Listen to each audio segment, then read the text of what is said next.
Well then, let me be clear.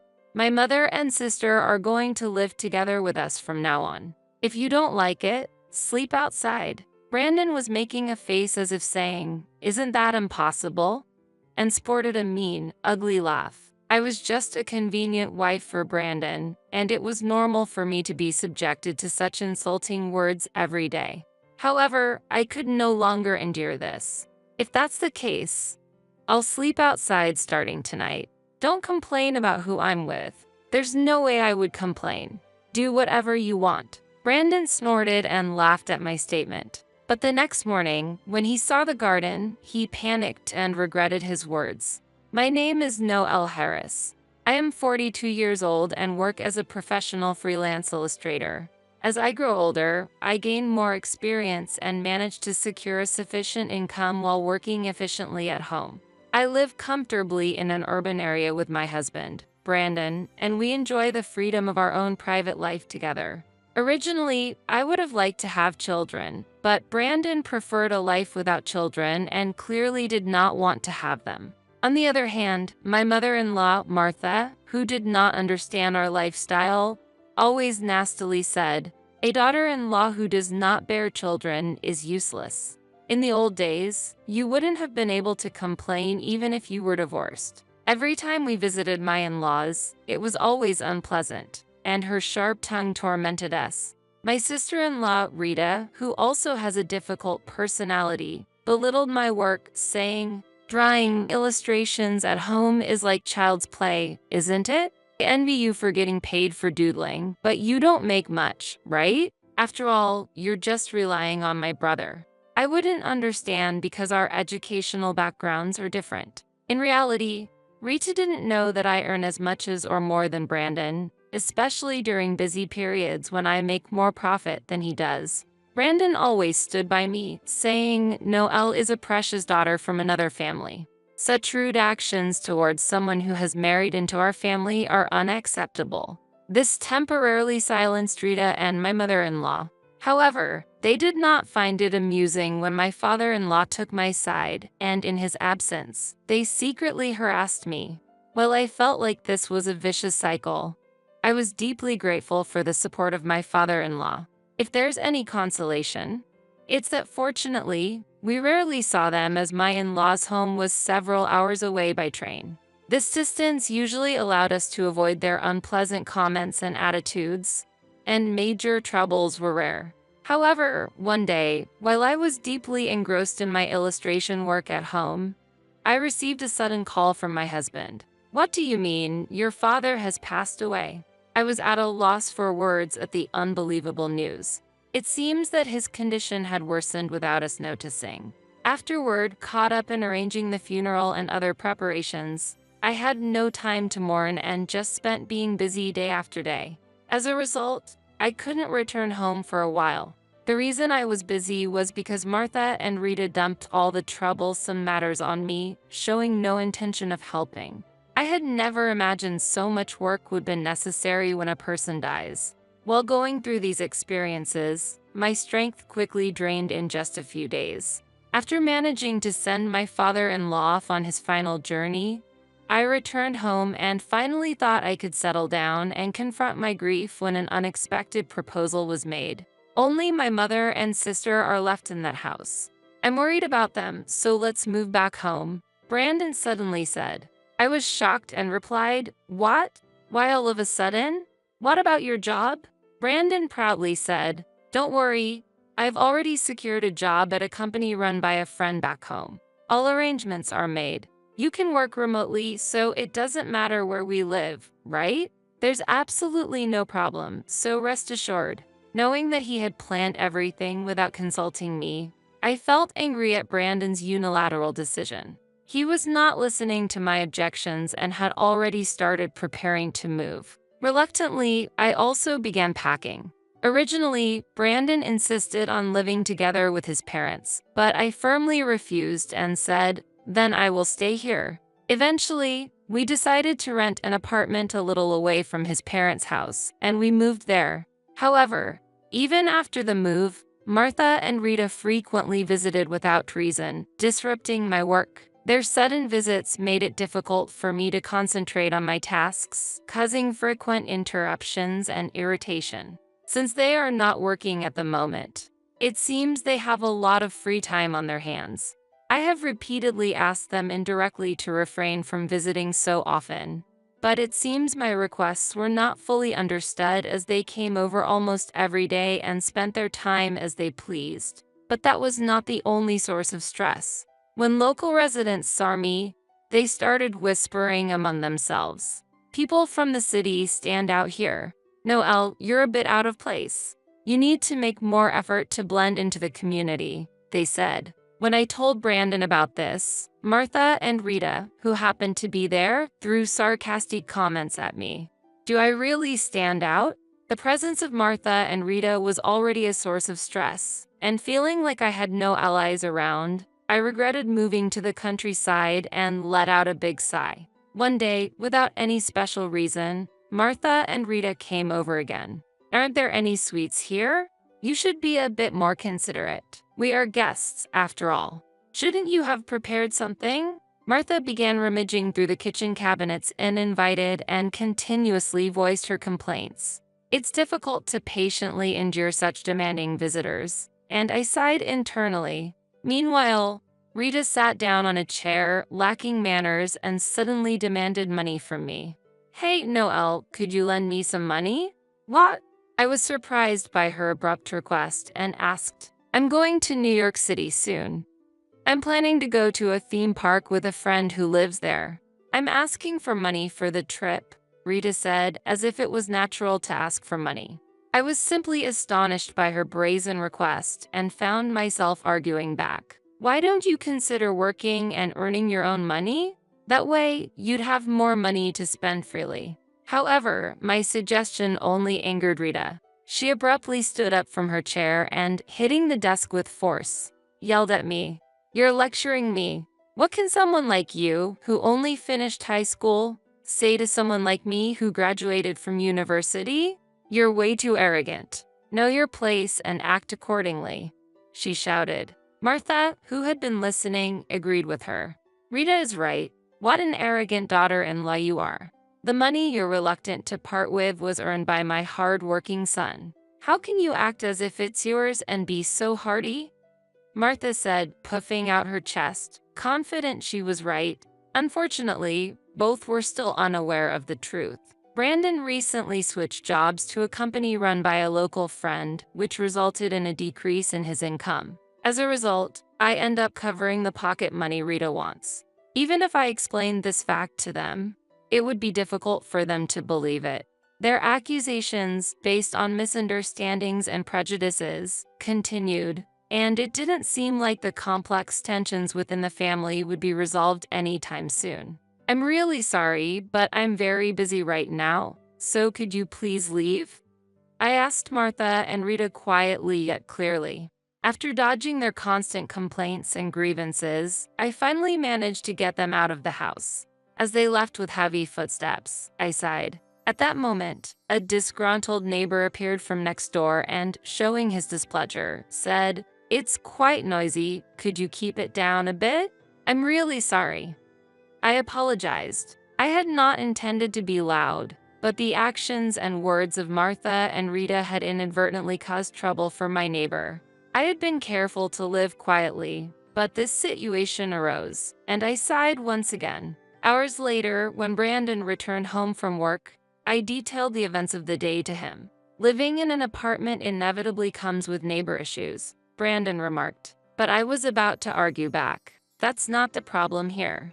I was about to ask Brandon to address the behavior of Martha and Rita, but he cut me off, smiling cheerfully, and announced something unexpected. "I've lately been feeling that this house is a bit cramped. You think so too, right?" "Yes, I suppose," I responded, and Brandon continued. "That's why I bought a new house with a yard."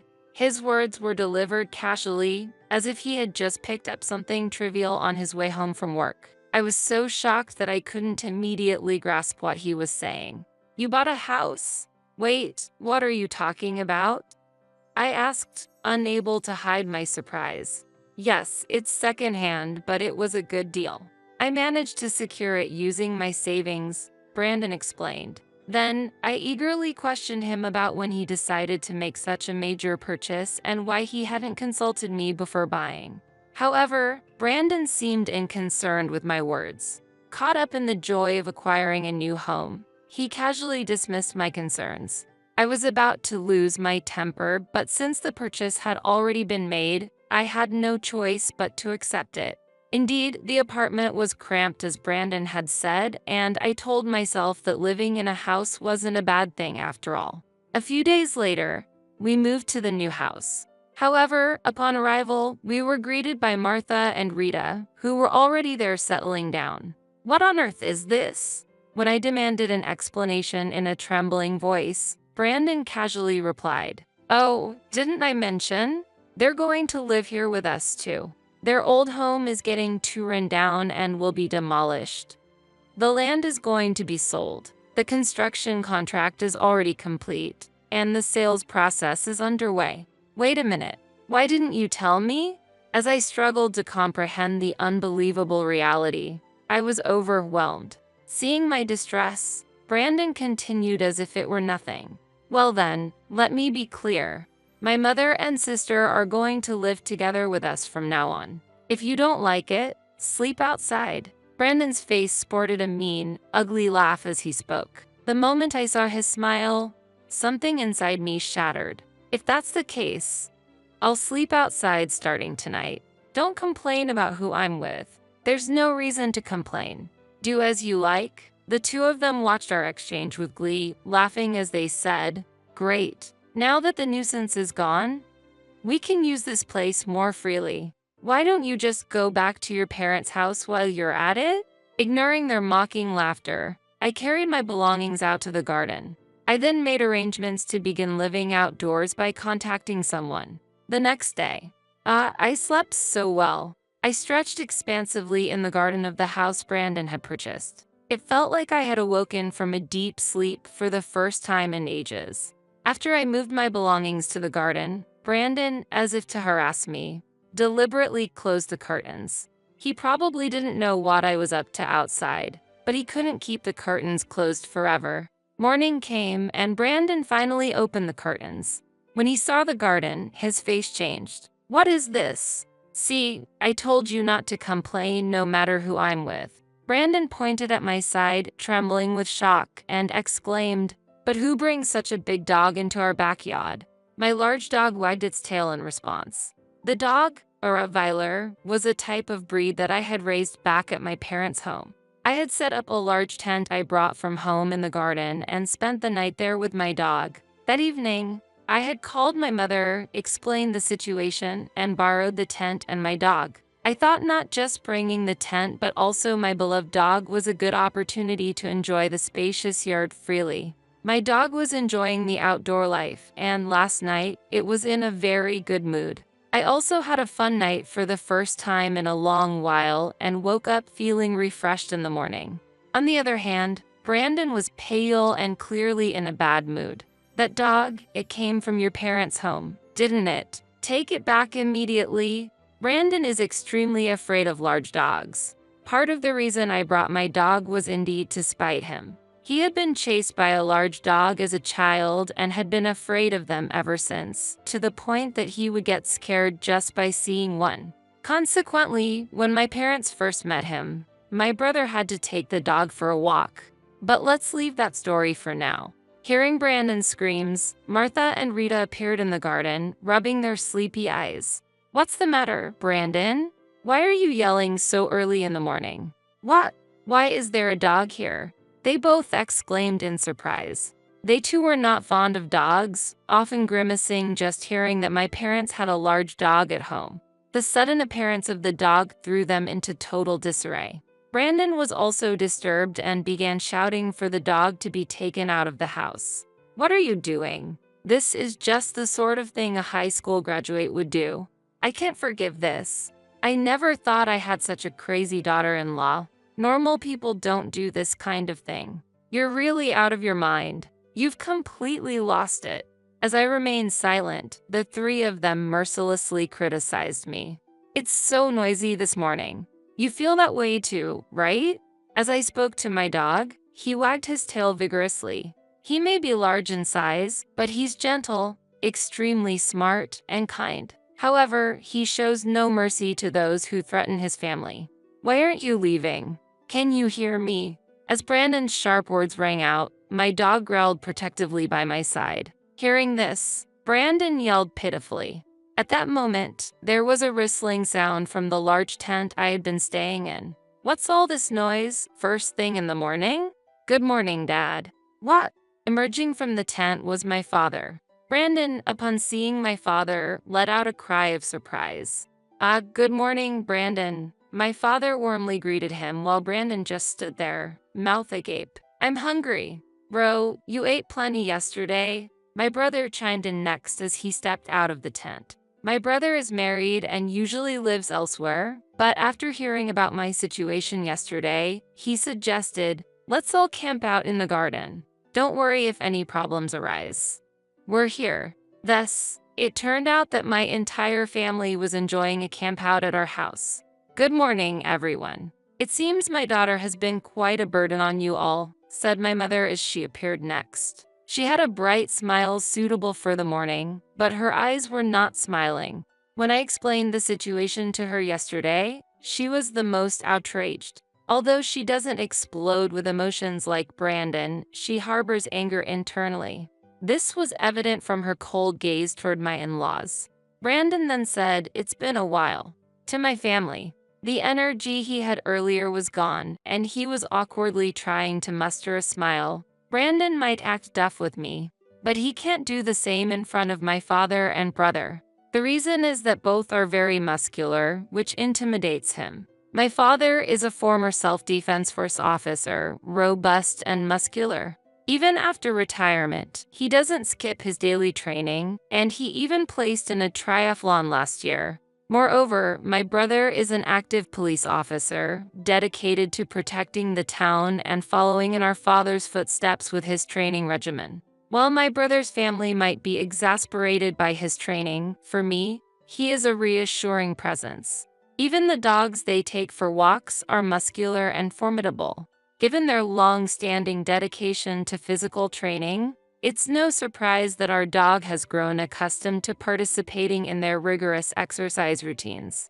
Now, while I have many things to say, first, I'd like to thank you for allowing us to use your garden. We got to spend a wonderful time as a family. My mother said politely. Martha said you're welcome in response, seemingly out of reflex. Despite the muscular men in the house, it's actually my mother who holds the highest rank in our family hierarchy.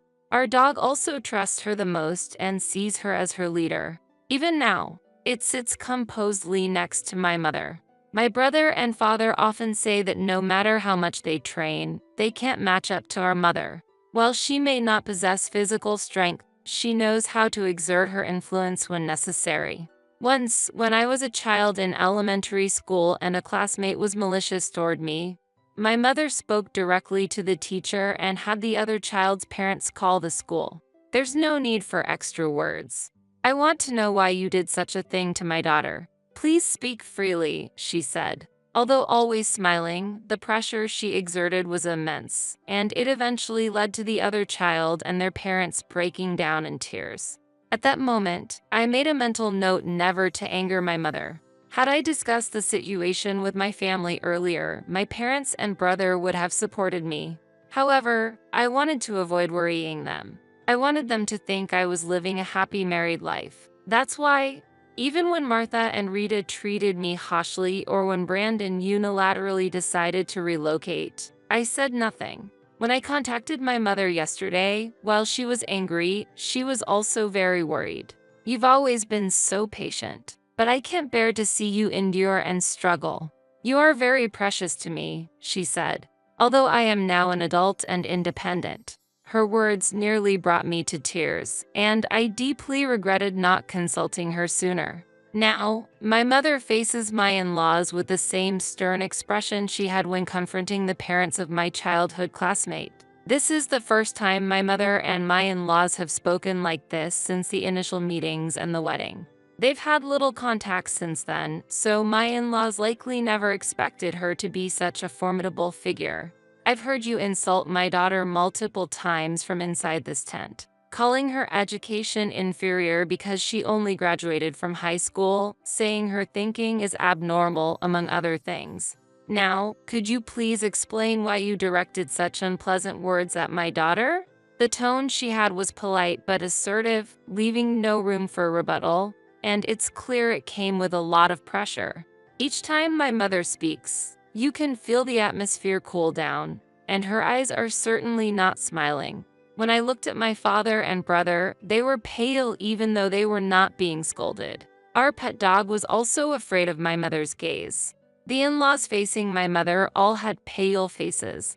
Brandon tried to excuse himself. It was just a minor disagreement with Noel, but my mother counted, "Oh, a minor disagreement?" Brandon became even more flustered by my mother's chilly response. Then he started to blame me. How cowardly of you to call your family over.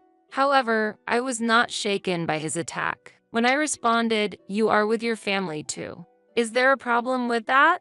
Brandon was at a loss for words. He tried to demean me but was clearly at a disadvantage. After pondering for a while, suddenly, his face lights up as if he had a brilliant idea. Then, with a voice full of conviction, he declared, "That's it, we're getting a divorce. To think you'd do as you please at home."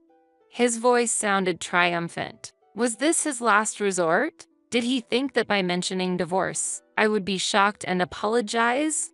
I felt nothing when Brandon mentioned divorce now. My love for him had vanished long ago.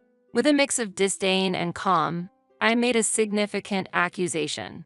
"I don't mind the divorce, but you will be paying a substantial property division for your infidelity." "What? Did you think I didn't know? This is a small town, and an affair with someone from your own company would be conspicuous." Indeed, Brandon had been having an affair with a woman in her 30s who worked at the company run by his college classmate. Since the woman was also married, exposure of the affair was bound to cause a scandal. I had been suspicious of his late returns, but the discovery of a woman's handkerchief and a hotel receipt in his clothes confirmed the affair. There were no detective agencies in this rural area, so I conducted the investigation myself and found a plethora of evidence of his infidelity. The evidence was so abundantly clear, it made me wonder how he could have been so careless. If I submit these to court, there's no doubt I'd win a claim for property division. If that's the case, I'll introduce you to a lawyer friend of mine. Really? That would be helpful. Thank you, Dad. Brandon was shocked that his affair had been exposed, his face turning pale. Yet, he was not ready to give up and tried to retort with a trembling voice. "No, this is your fault. You're always at work, ignoring me." To this, my brother immediately responded, "My wife works full-time too, but that doesn't justify an affair, does it? How self-centered can you be?" My brother looked at Brandon with a look of disbelief. As a fellow married man, he couldn't comprehend Brandon's logic. "Exactly as my son said, your incompetence is why my daughter has to work so hard. If you had been a more trustworthy husband, it wouldn't have come to this." My father quickly added, criticizing Brandon. Brandon seemed lost for words due to their pointed rebuttals. Martha and Rita, however, supported Brandon's actions.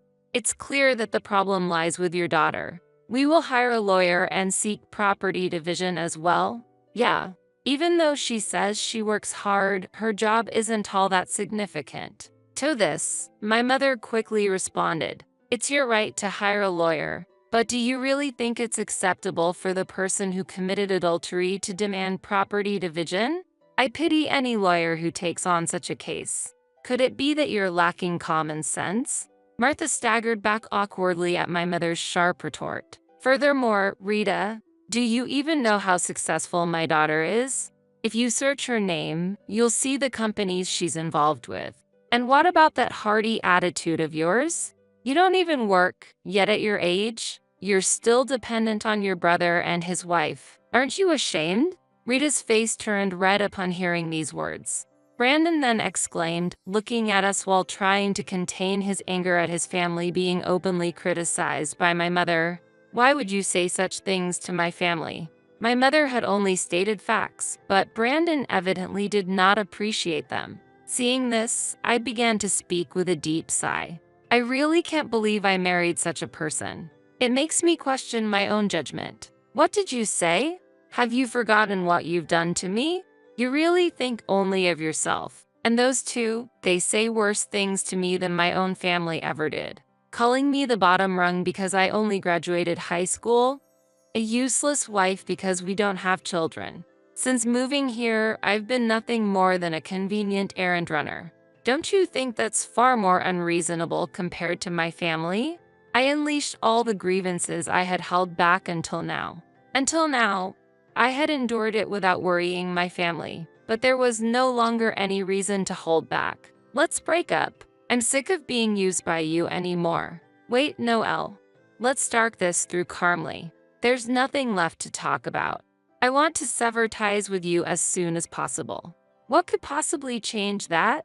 I can't forgive what you've done. Be prepared for the appropriate consequences," I declared, and Brandon collapsed to the floor, exhausted. Martha and Rita looked on disappointedly, their shoulders slumping. Shortly thereafter, we began packing to return to my parents' home. "Well, I'm going back to my parents' home now. I'll proceed with the divorce and the claims for property division later," I informed Brandon and his family, but there was no response.